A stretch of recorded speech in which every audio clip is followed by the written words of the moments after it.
오늘은 우리 이제 빌립보서 계속 살펴보고 있어요. 그래서 빌립보서 이제 2장 지나 3장을 이제 살펴보기 시작하도록 하겠습니다.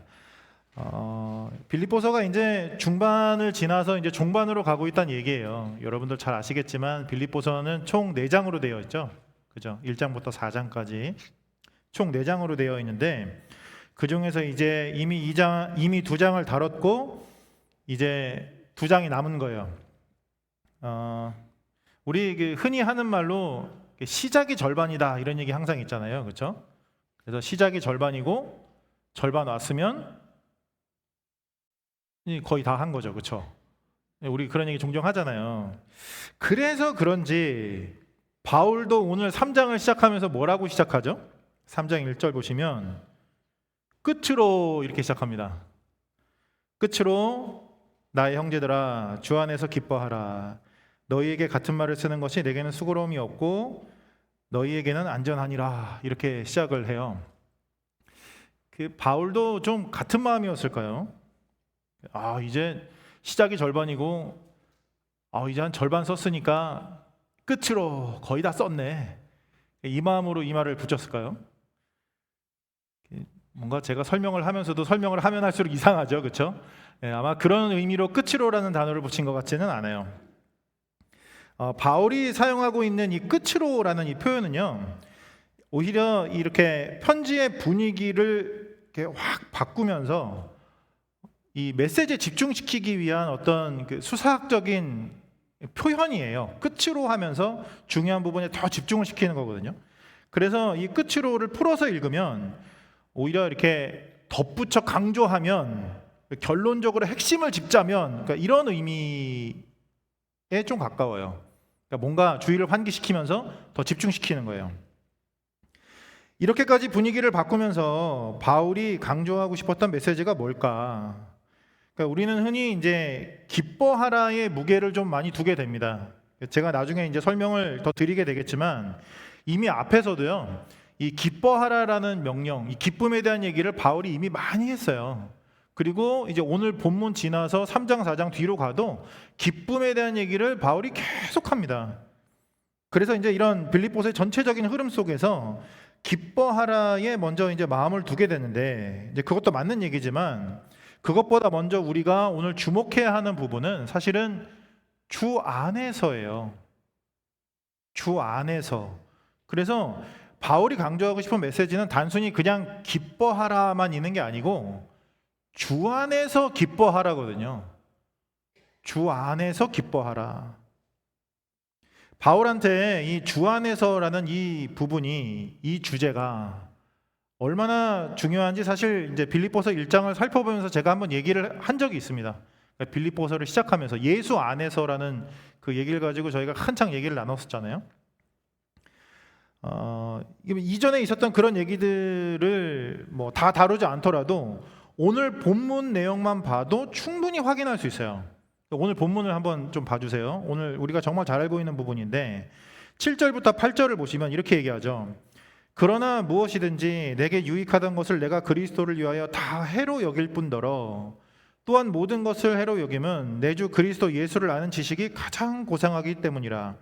내가 그를 위하여 모든 것을 잃어버리고 배설물로 여김은 하면서 무엇을 위한 것이다 라고 이어서 얘기하죠. 뭐죠? 그리스도를 얻고 그 안에서 발견되려 함이라는 거예요. 그러니까 그에게 유익하던 모든 것, 그가 추구하고 갈망하고 그가 바랬던 모든 것들을 다 해로 여기고 자신에게 이제 해로운 것으로 여기고 나머지 것들을 전부 다 배설물로 여기고 오히려 그런 것들의 가치를 포기하게 된 이유는 그리스도를 위해서 내 주 그리스도 예수를 아는 지식이 가장 고상하기 때문에 그를 얻고 그 안에서 예수 안에서 발견되기 위함이라는 거예요. 그러니까 이 모든 표현의 목적은 내가 예수 안에서 발견되고 싶기 때문이야 이렇게 얘기하는 거예요. 그만큼 그 안에서 주 안에서 예수 안에서라는 이 주제가 이 표현이 바울에게는 그만큼 중요했던 거거든요. 그러니까 강조하는 거예요. 끝으로 주 안에서 기뻐하라 이렇게 얘기하는 거예요. 주 안에서. 바울은요, 사실 자신이 이렇게 예수 안에서 발견되는 것에 목숨을 거는 이유를 계속 설명해 왔어요. 그러니까 빌립보서 전체를 통해서 지금 계속 내가 왜 이렇게 예수 안에서, 주 안에서, 그 안에서를 중요하게 생각하냐면, 이게 왜 중요하냐면, 내가 이걸 왜 그토록 강조하는 거냐면 하면서 계속 반복적으로 얘기를 해왔어요. 무엇보다 예수 그리스도 안에 세상의 모든 의미와 목적이 있다라고 얘기를 해요. 우리 빌립보서 2장으로 한번 가보시겠어요? 2장 6절부터 11절을 보시면 우리 정말 잘 알고 있는 말씀이죠. 이렇게 바울이 얘기를 합니다. 그는 근본 하나님의 본체시나 하나님과 동등됨을 취할 것으로 여기지 아니하시고 오히려 자기를 비워 종의 형체를 가지사 사람들과 같이 되셨고 사람의 모양으로 나타나서 자기를 낮추시고 죽기까지 복종하셨으니 곧 십자가에 죽으심이라. 이러므로 하나님이 그를 지극히 높여 모든 이름 위에 뛰어난 이름을 주사 하늘에 있는 자들과 땅에 있는 자들과 땅 아래에 있는 자들로 모든 무릎을 예수의 이름에 꿇게 하시고 모든 입으로 예수 그리스도를 주라 시인하여 하나님 아버지께 영광을 돌리게 하셨느니라 하면서 우리가 그 안에 담겨야만 하는 예수 그리스도가 누구신지를 지금 쭉 설명하는 거예요. 무엇보다 예수께서 하나님의 본체이신 그분이 이 땅에 오셨다는 거예요. 이 역사 안으로 들어오셨어요. 우리의 세상 속으로 오셨다고요. 성육신 하시잖아요. 그렇죠? 그래서 사람으로 이 땅에 오셔서 십자가에 죽기까지 하나님께 복종하셨다. 이게 예수가 하신 일이다. 그리고 그런 예수님께 하나님께서 부활의 승리를 허락해 주셨다는 거예요. 그는 부활하셨다. 부활과 승천을 통해서 예수가 진정한 만왕의 왕이고 모든 이름 위에 뛰어난 이름을 가진 자, 진정한 메시아로 온 열방 앞에 선포되었다. 이렇게 얘기하는 거예요. 그럼 바울이 예수에 대한 얘기를 쭉 지금 정리하고 있죠. 이게 이미 이 세상 역사 가운데 이 세상 가운데에 일어난 일이고 성취된 일이라고 얘기하는 거예요.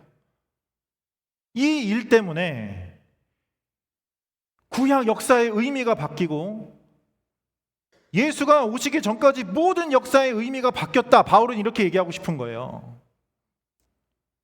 단순히 그 전에 있었던 일들이 전부 다 의미 없이 방향 없이 그냥 세상이 흘러가는 대로 강한 자가 이기는 대로 흘러가는 것 같았으나 예수가 성육신함으로 이 땅에 오심으로 하나님의 아들이신 그분이 육신을 입고 이 땅에 오심으로 십자가에까지 하나님께 복종하시고 진정한 부활과 승천으로 최종 승리자요 메시아로 선포된 그 순간 지금까지 진행된 모든 역사와 구약의 이야기의 의미와 목적이 달라졌다. 모든 게 다 이 안에서 성취되었어.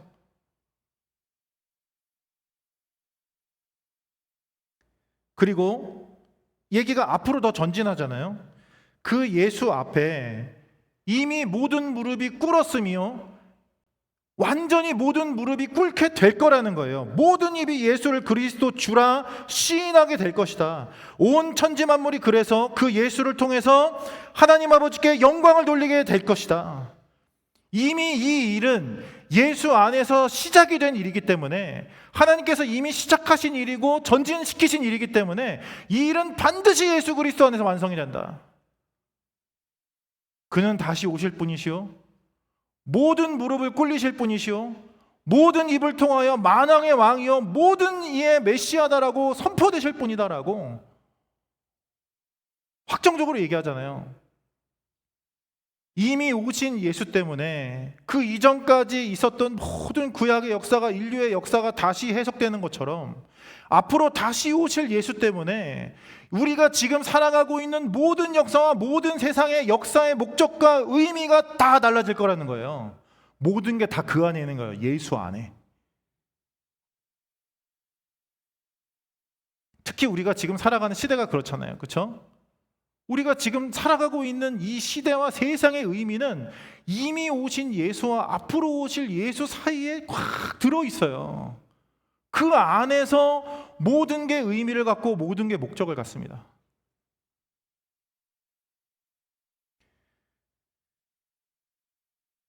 이걸 아는 만큼 고상한 지식이 어디 있나요?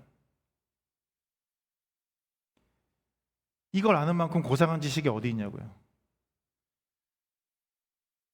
지금까지 흘러온 모든 인류의 역사가 예수 안에 있다는 그 사실만큼, 우리가 지금 살아가고 있는 이 시대의 목적과 의미마저도 다시 오실 예수 그리스도로 인하여 모든 것의 의미와 목적과 내용을 찾을 거라는 이 사실만큼 고상한 지식이 어디 있는가? 그러니까 바울에게 다른 건 다 배설물인 거예요. 다른 건 필요 없다는 거예요. 절대로 예수 안에서 벗어날 수 없다. 이 선포를 바울이 하는 것입니다. 뿐만 아니라 그 가운데 우리가 얻어야 하고 누려야 하는 모든 회복이 오로지 예수 안에 있다. 바울은 이렇게 얘기하거든요. 그러니까 바울이 얘기하고 싶은 모든 회복이 다 그 예수 안에 있어요. 그래서 오늘 본문의 내용처럼 3장 9절에 보시면 내가 가진 의는 율법에서 난 것이 아니요 오직 그리스도를 믿음으로 말미암은 것이니 곧 믿음으로 하나님께로부터 난 의라, 이렇게 얘기합니다. 그러니까 의에 대한 얘기를 지금 바울이 하기 시작해요. 바울 당시만 해도요, 그 당시에 이스라엘 사람들은 자신들의 죄악 때문에, 자신들이 지금까지 저질러온 죄악 때문에, 구약의 역사가 다 그 얘기잖아요, 그렇죠? 자신들의 그런 죄악 때문에, 자신들의 우상 숭배 때문에 하나님께 우리가 징벌을 받고 있다. 그 죄악 때문에 우리가 이방 나라들의 포로가 되었다. 우리가 이 모양 이 지경인 이유는 다 우리의 죄 때문이야 라고 생각하던 시대예요. 그래서 그 시대 대부분의 유대인들에게 의는 회복을 의미했습니다. 의롭게 된다라는 것 자체가 그들에겐 회복이었어요. 하나님께 자신들의 죄악을 용서받고 의롭다, 다시 인정받을 수 있다면 그건 무엇보다 하나님과의 관계의 회복이었거든요. 지금까지는 전부나 우리의 죄 때문에 하나님과 끊겼고 이렇게 포로 생활을 겪고 있고 눌려 있고 짓눌려 있고, 근데 만약에 하나님께서 우리를 용서해 주신다면, 우리의 죄를 용서해 주신다면, 우리를 다시 의롭다라고 불러주신다면 그건 무엇보다 하나님과의 관계의 회복이었어요. 다시 우리의 하나님이 되시는 거예요. 그래서 이어지는 건 얻어지는 자신들의 어떤 정체성의 회복, 내가 다시 하나님의 백성이 되는 거거든요. 하나님께서 내 하나님이 되심으로 내가 다시 하나님의 백성이 되고 그 안에서 사명의 회복이 오고 포로 생활에서의 회복이 오는 거예요. 전부 다 그게 의와 관련된 얘기들이거든요. 그런데 이제 그 의가 율법으로 얻어지는 게 아니라는 거예요. 지키지도 못할 율법에 의해서 용서와 회복이 보장되는 게 아니라 오로지 예수를 믿음으로 그 예수 안에서 그 의를 얻게 된 거예요. 그 시대가 열린 거예요. 예수 때문에. 믿음으로 그 예수 안에서 얻는 의.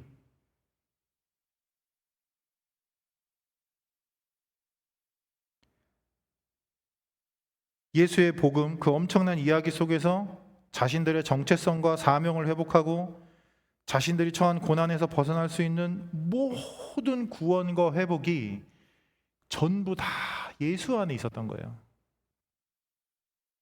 그러니까 어떻게 다른 걸 구하고 다른 것 안에 담기려고 할 수 있겠는가? 절대로 예수 안에서 벗어날 수 없다. 바울이 이렇게 얘기를 하게 되는 거죠. 뿐만 아니라 우리가 오늘 하루 살아내야 하는 삶의 태도, 삶의 색깔마저도 예수 안에 있다. 바울은 이렇게 얘기합니다. 그래서 빌립보서 2장 1절부터 5절 보시면 바울이 이렇게 얘기해요. 그러므로 그리스도 안에 무슨 권면이나 사랑의 무슨 위로나 성령의 무슨 교제나 긍휼이나 자비가 있거든 마음을 같이하여 같은 사랑을 가지고 뜻을 합하며 한 마음을 품어 아무 일에든지 다툼이나 허용으로 하지 말고 오직 겸손한 마음으로 각각 자기보다 남을 낮게 여기고 각각 자기 일을 돌볼 뿐더러 또한 각각 다른 사람의 일을 돌보아 나의 기쁨을 충만하게 하라. 너희 안에 이 마음을 품으라. 곧 그리스도 예수의 마음이니, 이렇게 얘기하잖아요. 그렇죠? 바울이 예수 안에 머물기 위해서 몸부림쳤던 이유는 그가 살아내야만 했던, 그가 견뎌내야만 했던 삶의 어떤 태도, 사역의 색깔, 모든 어떤 판단의 근거와 선택의 기준이 이렇게 예수 안에 있었기 때문이라는 거예요. 한번 이 질문을 한번 해볼까요? 오늘 우리는 어떻게 살아야 되죠? 오늘 우리는 어떻게 살아야 되나요? 오늘 우리는 어떻게 사역해야 되죠?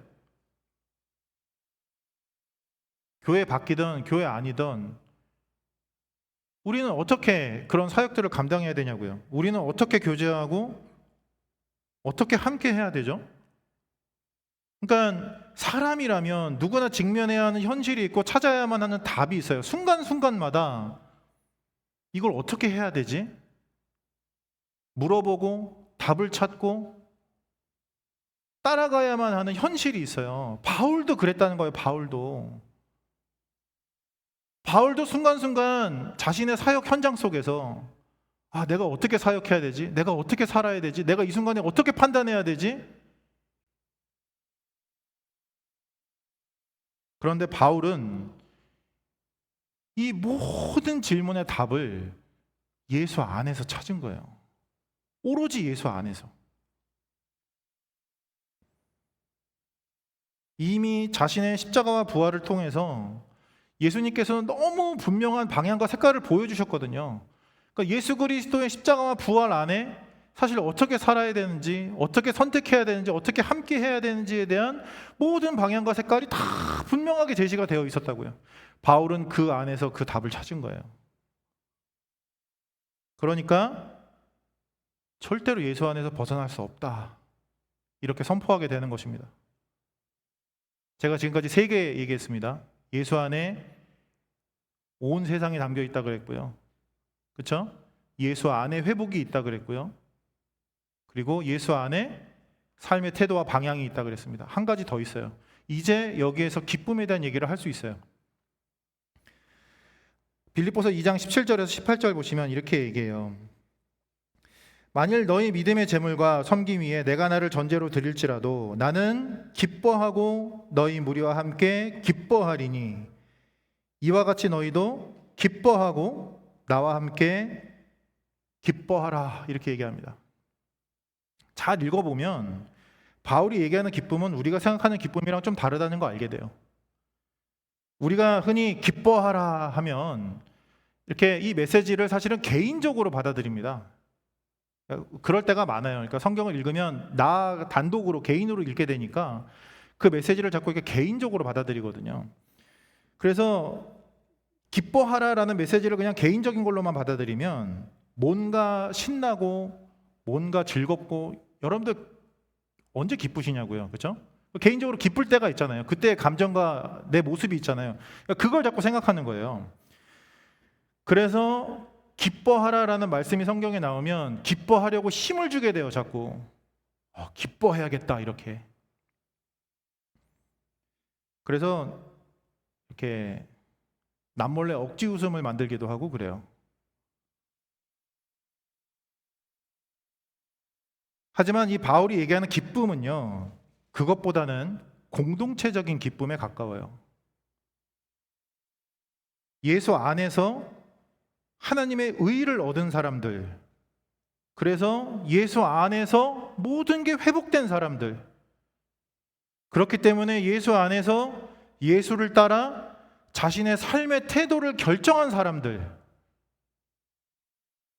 아까 우리 읽었던 것처럼 그리스도 예수의 마음을 따라서 같은 사랑을 가지고 뜻을 합하며 한 마음을 품어 아무 일에든지 다툼이나 허영으로 하지 않고 오직 겸손한 마음으로 각각 자기보다 남을 낮게 여기고 각각 자기 일을 돌볼 뿐더러 또한 각각 다른 사람들의 일을 돌보는 그 사람들, 이 사람들이 함께 하기 때문에 얻는 기쁨이라는 거예요. 한번 이렇게 상상해 보세요. 이미 그런 경험이 있을 수도 있겠습니다. 정말 이런 사람들이 모여 있는 공동체다. 정말 예수 안에 있는 사람들, 그 안에서 회복을 누리고 그 안에서 삶의 태도를 결정하고 그 안에서 하나가 되기 위하여 예수 안에 있는 그 사람들이 정말 함께 있는 그 공동체라면 그 안에서 얻는 기쁨이 얼마나 클까요? 그래서 빌립보서 2장에 등장하는 이 디모데나 에바브로디도 얘기도 그래서 나오게 되는 거거든요. 그래서 우리 앞에 2장 28절에서 29절 보시면 정말 놀랍게도 이 디모데나 에바브로디도 얘기를 하면서도 기쁨에 대한 얘기를 해요. 그러므로 내가 더욱 급히 그를 보낸 것은 너희로 그를 다시 보고 기뻐하게 하며 내 근심도 덜려 함이니라. 이러므로 너희가 주 안에서 모든 기쁨으로 그를 영접하고 또 이와 같은 자들을 존귀히 여기라, 이렇게 얘기합니다. 그러니까 이런 사람들이 함께하면 기쁜 거예요. 이 기쁨을 나누고 누리고 싶은 거예요. 바울은 예수 안에서. 그러니까 절대로 예수 안에서 벗어날 수 없는 거예요. 바울이 이 얘기를 계속 하는 거예요. 예수 안에 온 세상이 담겨 있고, 예수 안에 우리의 회복이 담겨 있고, 예수 안에 우리 삶의 태도와 색깔이 담겨 있고, 예수 안에 함께하는 우리의 기쁨이 있는데 어딜 가냐고요, 어디를.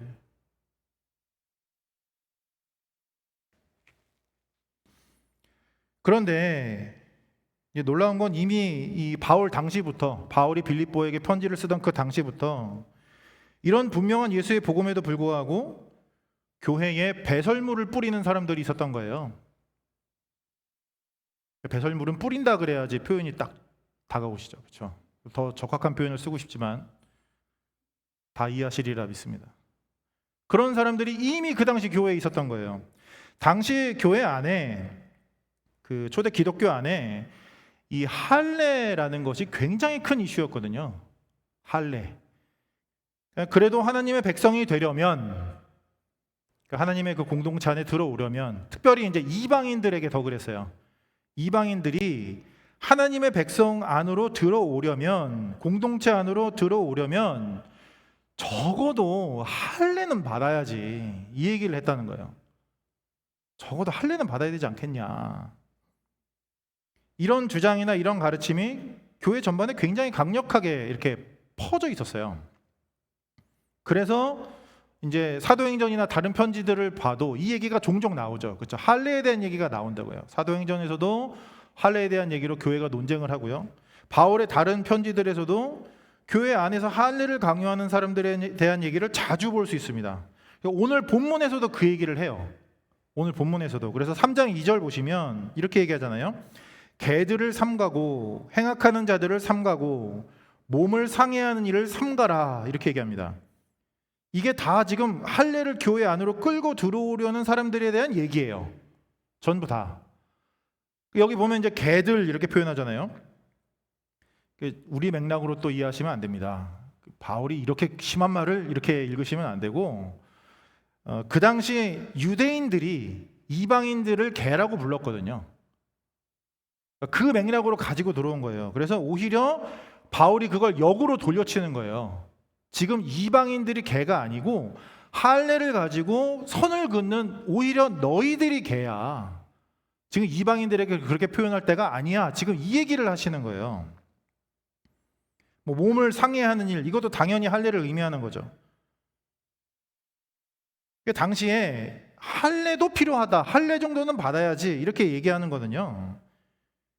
단순히 이렇게 복음을 오염시키는, 약간 물타기 하는 수준의 그런 문제가 아니었던 거예요. 이게 예수의 복음이 통째로 무너지는 얘기거든요, 사실은. 그러니까 바울이 나는 무조건 예수 안에 있을 거야 라고 얘기했던 그 모든 게 사실은 이 할례 때문에 다 무너져요. 제가 하나씩 다시 설명을 해볼게요. 제가 처음에 예수 안에 뭐가 있다 그랬죠? 온 세상이 담겨 있다 그랬죠? 예수 그리스도의 십자가와 부활과 승천의 그 복음 안에 모든 세상의 의미가 담겨 있다 그랬는데, 할례가 필요하게 되면 하나님께서 예수 그리스도를 통해서 하신 모든 일의 의미가, 복음의 의미가 무너집니다. 예수님이 이 땅에 왜 오셨냐고요? 할례가 필요한데. 할례가 필요하다면, 반드시 할례가 있어야 그게 되는 거라면, 할례로 그게 되는 거라면 예수님은 왜 이 땅에 오셨고, 왜 십자가에서 죽으셨고, 왜 부활하셨는가? 할례가 필요한 거라면 그 모든 것의 의미가 무너지기 시작하는 거예요. 복음과 함께 온 세상과 모든 역사의 의미도 함께 무너집니다. 뿐만 아니라 제가 두 번째, 예수 안에서만 누릴 수 있는 의에 대한 얘기를 했었어요. 이제는 예수 그리스도로 인하여 예수 안에서 그 의를 믿음으로 누리는 시대가 열렸어요. 그런데 할례 하나가 들어오는 순간 그에 따르는 모든 구원과 회복이 전부 다 불가능으로 돌아갑니다. 다시 그 율법의 시대로 돌아가는 거죠. 할례 하나가 교회 안에 들어와서 예수 안에서 얻을 수 있는 모든 걸 틀어막는 마개가 되는 거예요. 딱 틀어막는 거예요. 할례 하나가. 의도, 구원도, 회복도 다 불가능으로 돌아갑니다. 제가 세 번째 뭐라 그랬죠? 삶의 태도와 색깔이 예수 안에 있다 그랬잖아요. 예수의 마음을 따르는 삶의 태도나 사역의 색깔도 당연히 힘을 잃어요. 나는 할례를 받았네. 근데 너는 못 받았네. 나는 그걸 이미 받았는데 너는 그걸 아직 못 받았네. 라는 기준이 교회 안에 딱 들어오는 순간 이렇게 나누고 저렇게 구분하고 줄 세우기 시작하는 거예요. 거기에 협력이 어디 있냐고요. 거기에 사랑이 어디 있고 겸손이 어디 있습니까? 그때부터 다들 이제 무한 경쟁, 무한 갈등, 누가 먼저 할례 받았나, 누가 할례 더 잘 받았나, 어디에서 할례 시술 받았나, 이 얘기 나오게 되는 거예요. 결국 거기에 기쁨이 어디 있어요? 나는 받았는데 너는 안 받았어? 여기에 기쁨이 어디 있냐고요. 그 공동체에 기쁨이 어디 있나요? 바울이 이제 만약에 오늘 본문에 이제 바울은 그런 의미로 얘기한 건 아닌데 제가 이제 다른 의미로 한번 읽어볼게요. 바울이 만약에 야, 나는 8일 만에 할례를 받은 사람이야.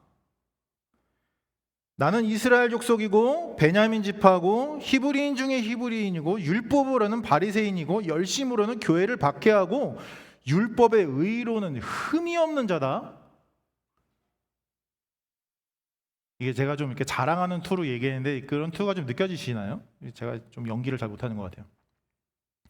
만약에 바울이 그런 사람이었다, 이 얘기를 진짜로 자기가 자랑하는 거예요.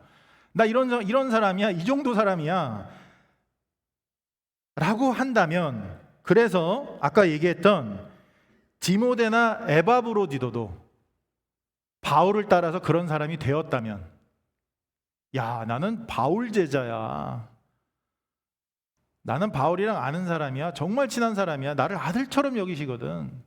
만약에 그런 사람이 되었다면 거기에 기쁨이 어디 있냐고요.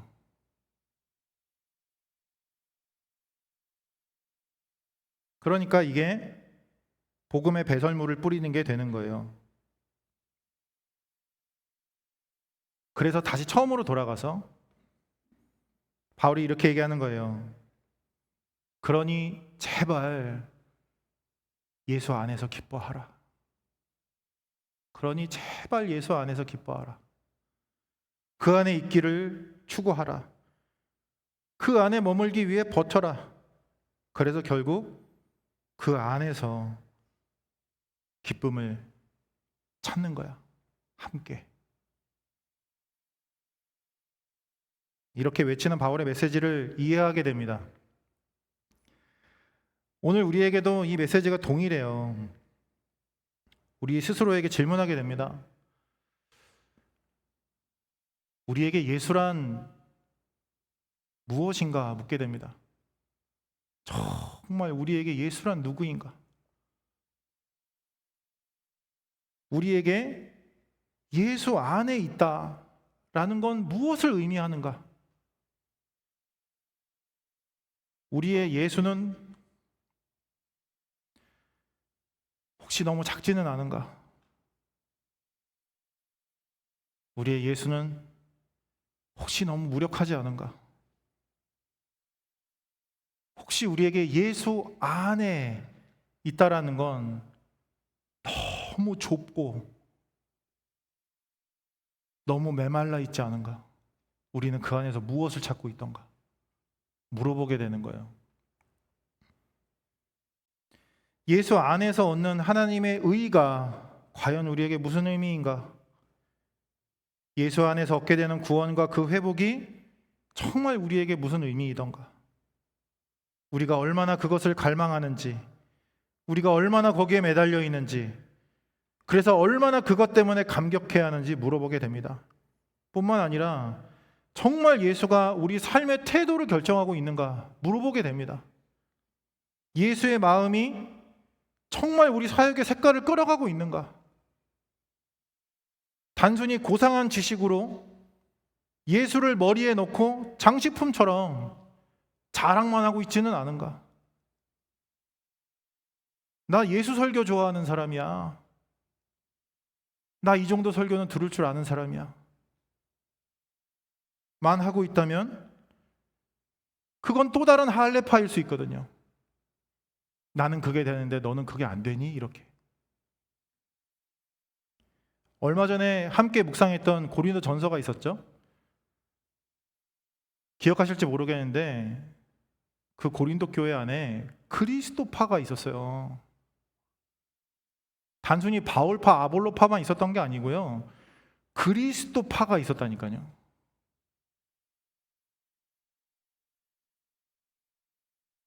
그리고 이 질문을 하게 됩니다. 정말 우리의 기쁨은 무엇인가? 우리는 무엇 때문에 기뻐하는가? 우리는 어디에서 진정한 기쁨을 찾고 있는가?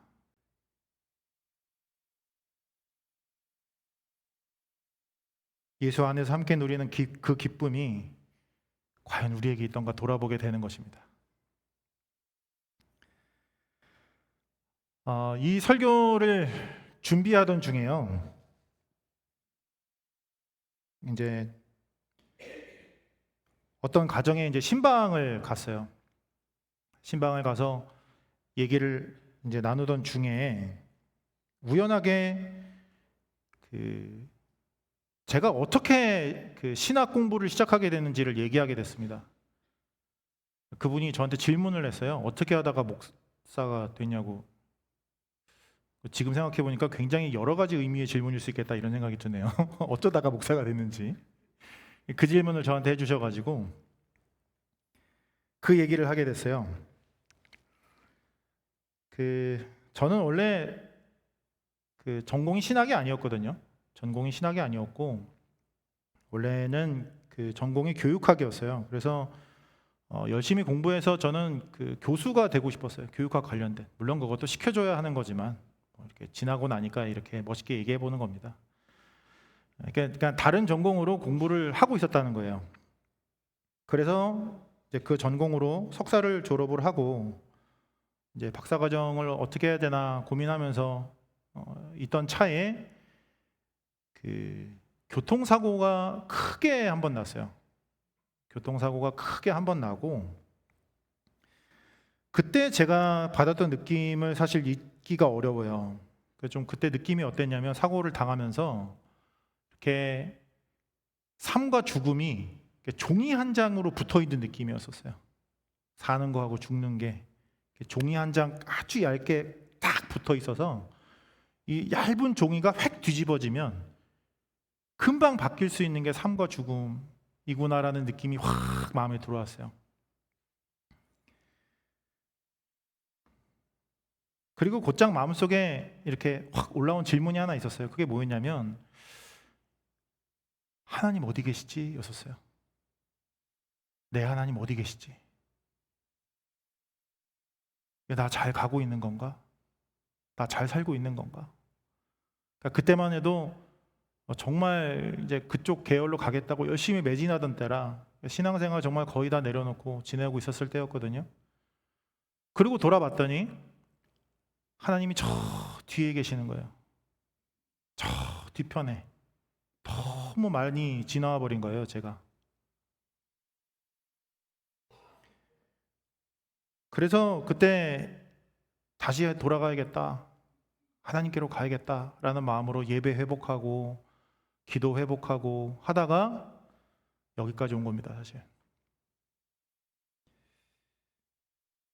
이 말씀을 제가 왜 드리게 되냐면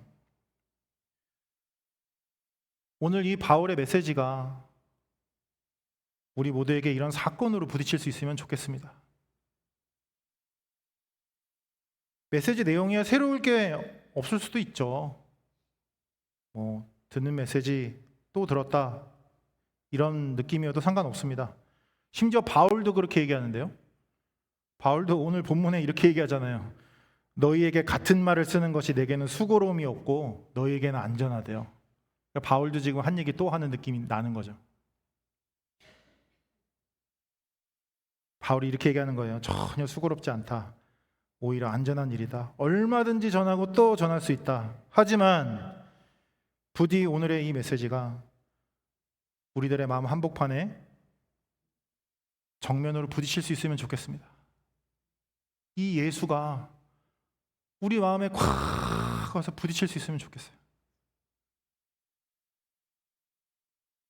그래서 메시지 가운데 또 찬양하고 기도하면서 우리들의 마음 한복판에 이 질문이 솟아오를 수 있으면 좋겠습니다. 예수님 어디 계시지? 네, 예수님 어디 계시지? 결국 오늘 이 시간 그 갈망 끝 유일한 응답으로 예수 하나 붙잡고 돌아갈 수 있는, 진정 예수 안에서 발견될 수 있는 우리 모두가 될 수 있기를 진심으로 소망합니다. 그래서 이렇게 마지막으로 부탁드려요. 끝으로 나의 형제들아, 주 안에서 기뻐하라. 이 말씀 꼭 마음에 새기고 돌아갈 수 있기를 진심으로 소망합니다.